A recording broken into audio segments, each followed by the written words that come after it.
टनी स्टार्क अपने पैसे को लेकर कितना रेकलेस था। उसने अपनी $1 अरब की ओशन फ्रंट मंशन को लगभग बर्बाद कर दिया, सिर्फ इसलिए क्योंकि वह एक ऐसा नया एलिमेंट ढूंढ रहा था जो उसकी जान बचा सके। जब टोनी ने दुनिया के सामने बताया कि वही आयरन मैन है, तब सरकार उसकी टेक्नोलॉजी अपने कब्जे में लेना चाहती थी। उन्होंने टोनी से आर्मर और उसकी सारी रिसर्च सौंपने को कहा, लेकिन टोनी ने साफ मना कर दिया। मैं ही आयरन मैन हूं, वो सूट और मैं एक ही है। लेकिन असली परेशानी कुछ और थी। टोनी के सीने में लगा रिएक्टर पैलेडियम की वजह से धीरे धीरे उसके शरीर में जहर फैला रहा था। जितनी बार वह आर्मर पहनता, पॉइजनिंग उतनी ही बढ़ती। अगर पैलेडियम का कोई रिप्लेसमेंट नहीं मिला तो उसे जिंदा रखने वाला रिएक्टर ही उसकी मौत का कारण बन जाता। समय कम देखकर टोनी ने स्टार्क इंडस्ट्रीज का कंट्रोल पेपर को सौंप दिया और अपनी बची हुई जिंदगी एंजॉय करने का फैसला किया। वह पेपर के साथ रेस ट्रैक गया, लेकिन सीक्रेटली खुद रेस में उतरने की तैयारी कर ली। तभी अचानक आइवन वांको ट्रैक पर आ गया। उसने अपना कोट हटाया और उसके सीने में भी एक ग्लोविंग रिएक्टर दिखाई दिया। उसकी इलेक्ट्रिक विप्स ने देखते ही देखते एक रेस कार को 2 टुकड़ों में काट दिया।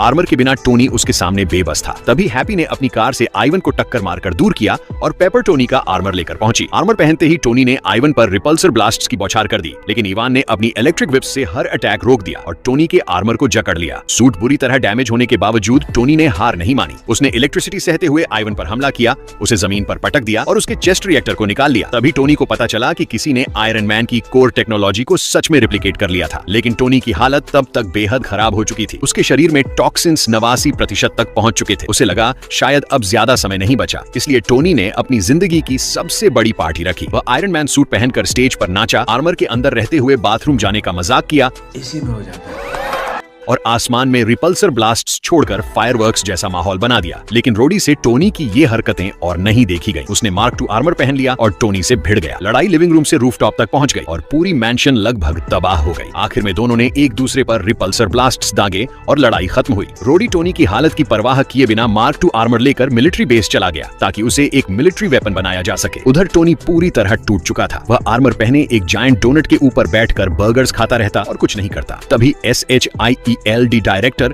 निक फ्यूरी उससे मिलने आया। फ्यूरी को टोनी की पॉइजनिंग के बारे में पहले से पता था, इसलिए उसने नाताशा को सीक्रेटली टोनी पर नजर रखने के लिए भेजा था। बाद में नताशा ने टोनी को एक स्पेशल सीरम दिया जिसने कुछ समय के लिए पैलेडियम पॉइजनिंग को धीमा कर दिया और टोनी को थोड़ी और जिंदगी मिल गई। फ्यूरी ने उसे नया एलिमेंट ढूंढने के लिए फिर से कोशिश करने को कहा, लेकिन टोनी ने हार मानते हुए कहा कि वह दुनिया के हर नोन एलिमेंट को पहले ही स्टडी कर चुका है और उसे पैलेडियम की जगह लेने वाला कोई एलिमेंट नहीं मिला। मैं तुम्हें बताना चाहता हूँ कि तुमने सब नहीं आजमाया।